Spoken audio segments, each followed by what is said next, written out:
I have is an exercise that'll prove that anybody can be rich. And when I was a little kid, my rich dad gave me one of these. He gave me 3 of these little things. They're called what? Piggy banks. So if you want to get rich, go out and buy 3 of them. Okay? 3 piggy banks.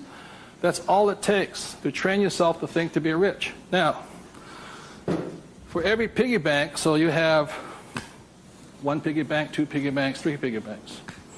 1 is for saving, 1's for investing, and 1 is for tithing or charity. Very important to give. The decision you make today, I'm talking about choices. You can say, well, that's too simple, you know.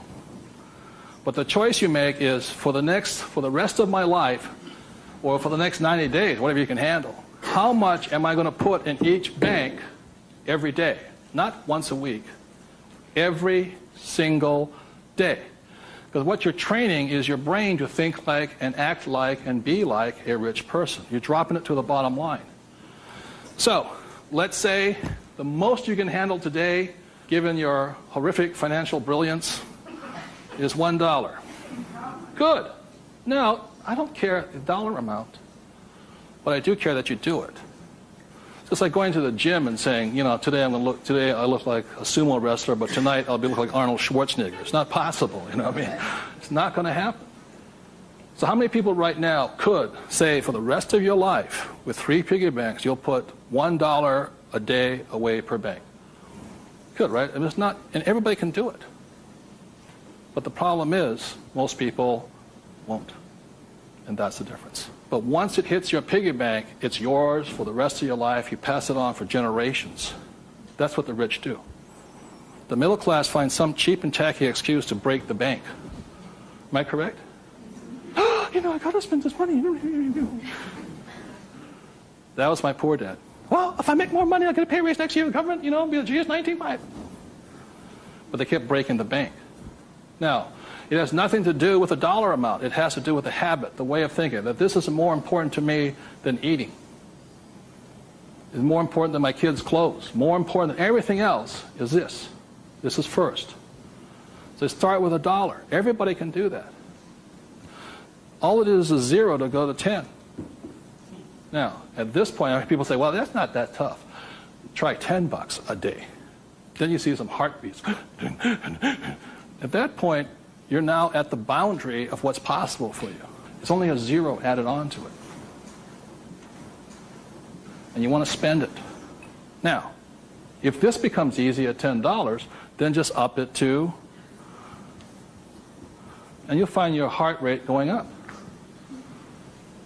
So when people say, well, this is a simple exercise, I'm beyond it, then try going to, it is not the dollar amount. I mean, it's not the things. It's the habit. And you know you're a stud.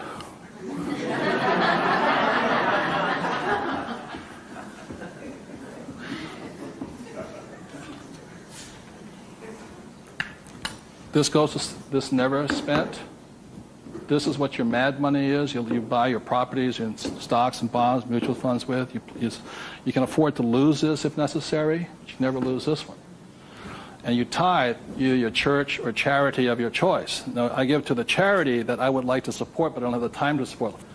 So you put your money where your body would be. Does that make sense to you guys here? My rich dad gave it to his church. My poor dad gave nothing. He says, when I have the money, then I'll give it. That's why he was poor. The next point here is that my rich dad always believed in job security. My poor dad, job security. And my rich dad believed in financial security.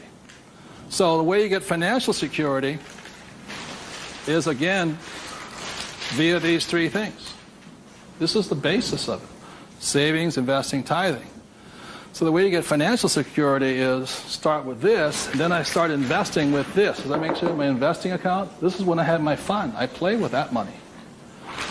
So the deal here is this, whether you're buying a business, real estate, or paper, the ratio is this. You can ask my wife the question. For every, somebody says, well, you know, I don't have any money. How do I get some money? I said, start with that, the 3 piggy banks. Or how do you find a nothing down deal? The reason they want a nothing down deal is because they got nothing to put down, right? And that's the most risky thing you should do. You can only take a nothing down deal when you have a lot of money to put down. because it's too risky. I can take a nothing down deal because I got the money to cover it in case it goes bad on me. But the point here is this, how I got my experience, how I can find a deal is this. You can ask my wife this. For every one property I buy, how many properties or businesses or stocks do I analyze? 100. That's the ratio. Before I buy one piece of property, I will analyze a minimum of 100 properties. If I don't buy one property in that 100, I start all over again. It's 100 to 1 is the ratio. That's how I find a deal. Not only that, is when I had no money, what was I doing? Still analyzing a deal. It's 100 to 1 before you can find one deal. When people come, oh, you know, I went with a ride with a realtor and we found one property and we bought it. I said, how many did you look at? Just that one. That's an idiot, not an investor. They have no clue. The way you want to find out the market trends, the ups and downs, the ins and outs, is you got to analyze 100 deals. Out of that 100 deals, you put in offers on 10. Because 90 are bad. But in the practice of analyzing the deal, you get smarter. I learn more. I learn something from each deal I look at. Of the 10 I invest in, or I put offers in, I might get 3 accepted. Now, this comes from my friend Dolph DeRoos, who's a real estate genius. He says, if this number is like 6, what does that mean? You're offering too much money. That means you're not being tight enough. You've got to screw it down a little bit more. It gets down to nobody accepting you're too tight. So you want to keep it in this ratio. Of that, you'll buy one property. When people say, how did I get my education? I got my education evaluating deals. I estimate to this day right now, I've looked at over 50,000 deals. That's how I got smart. Instead of going to work, I look at deals. If I'm buying a business, the ratio is the same. 100, 10, 3, 1. If I'm buying a stock in a company, I've got 100 companies, same ratio. Everybody can do that. Does it cost them any money? No, not at all. It's free. When I go on vacation with my wife, Kim, she knows where I'm going to wind up. It's a real estate office or a brokerage office because it's a habit. So this is what gave me financial security, and what my poor dad focused on was what? Job security. He had no assets when he lost his job. Okay? 30 seconds, please discuss that ratio. 50,000 properties I've looked at now.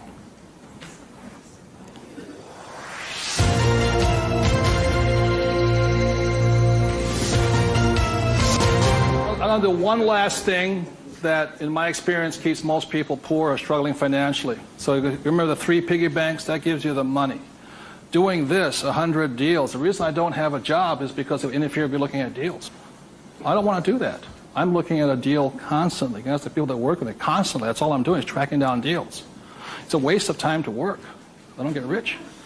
So that's the thing. The second part is most people don't have the time to spend the time to get rich. They're too busy working for the money. And the third part is most people say it's risky or it's fearful or they chicken out. You know, they see a deal. Even if they see it, they back out. And I've seen so many people do it. And the reason for that is because if this is an iceberg, okay, most people, they say, I'm going to get the 3 piggy banks, I'm going to look at 100 deals, but it comes time to put the money, we call go hard on the dollar. Got to go hard. If this is your conscious mind, let's say, this is your what? Subconscious. Money, sex, politics, religion. This thing takes over. I have seen people go, hey, you know, I might lose money, you know, when the stock market crashes, and what if this is bad, and you know, I'm going to call my accountant, my attorney. This talks. I see them walk away from it. Well, I'll think about it. It doesn't cost you anything to buy a piece of property. Nothing. It costs nothing. It's called you put an option down on it. I sit there and say, well, you got $1 million? I said, here's a $20,000 check. Don't cash it for a week. I'll see you. I option it. Same as in the stock market. Option. I don't use the thing. It doesn't cost you any money to buy a piece of property. But people will talk themselves out of it. Instead of interacting, these guys are reacting. And well, you know, it's really tough here in Arizona, or you don't know what it's like to be in New York. I'm going, it doesn't make any difference, because the problem is between your ears. Because the fears come up, they start talking. You can't talk to these people at that moment. They're like,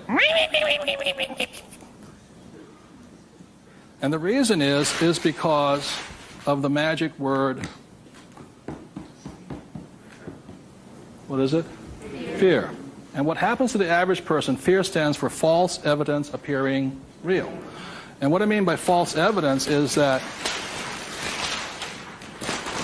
if this starts talking, they'll start gathering the evidence to make sure that it's real. Well, you know that most businesses fail. Let me show you the facts, and let me show you the stats. See, they're looking for all that false evidence. They'll validate, they'll justify it. They'll call their mother, their sister-in-law, their brother-in-law. Yeah, we agree with them. Am I right? They'll make it real. It's not real. Like, I got crucified that said, you know, that the 9 out of 10 businesses fail. I said, that's correct.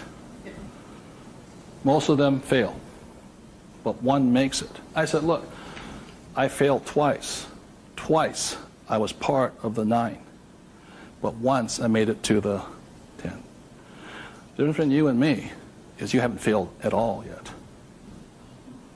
Yogi Berra once said the great thing about the National League is that if you strike out 7 out of 10 times, you're in the Hall of Fame. So the biggest mistake was by my poor dad, my rich dad. This did his thinking for him. He could give you all the reasons why you failed. When I failed, I felt terrible for about a year. It was horrifying. I lost millions of dollars. Self-esteem, I was homeless again, on the street and all this. But once I got that back, I was stronger. Then I failed the next time. Oh, but 6 months, depression. Third time I hit it. Difference is my poor dad said, you failed. My rich dad says, you haven't failed enough. There is a difference. And my rich dad also said, failure is part of success. People who avoid failure also avoid success. So your biggest expense is not what you spend. Your biggest expense is the money you're not making because you're afraid. So the thing that my rich dad taught me very early on, called fear.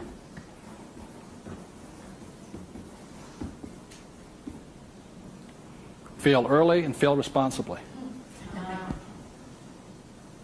Look, if you know you're going to fail, do it now. Don't wait. Because each time you make a mistake, you get smarter if you do it responsibly. So the thing that I do is when I fail, I go, you know, like I said to my investors a couple of 4 years ago, I said, I need to raise $3 million. The chances are we're going to fail. And if you can't handle the $50,000 shot, don't put your money in here. There's a good chance I'm going to fail on this one. So people left the room, and I got more money because I was forthright with them. I said, if I lose it, I'll tell you I lost it, and I'll tell you the next deal. But failure is part of the process.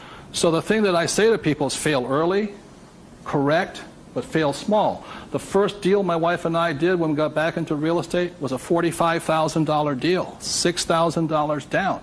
If we failed, we would have got smarter than somebody who didn't fail at all. But we didn't. So we pushed the boundary, going bigger and bigger, hoping to fail. Well, everybody's avoiding failure. I'm hoping to fail because I'm going to get smarter. I open my mind up. I ask people for their advice. I synthesize the data and make my own decision. But I live and die. If I make a mistake, I own this. I apologize. I blew it. I made a mistake. This is what I learned. Continue on. So I want to thank you all for being here. The thing I want to leave you most with is that every morning, you know, as a 9-year-old boy, who was going to listen to? It was a choice, rich dad or poor dad. Every morning I get up and I still make that choice. Who am I going to listen to? And I hope you make your choices for yourself. Thank you very much.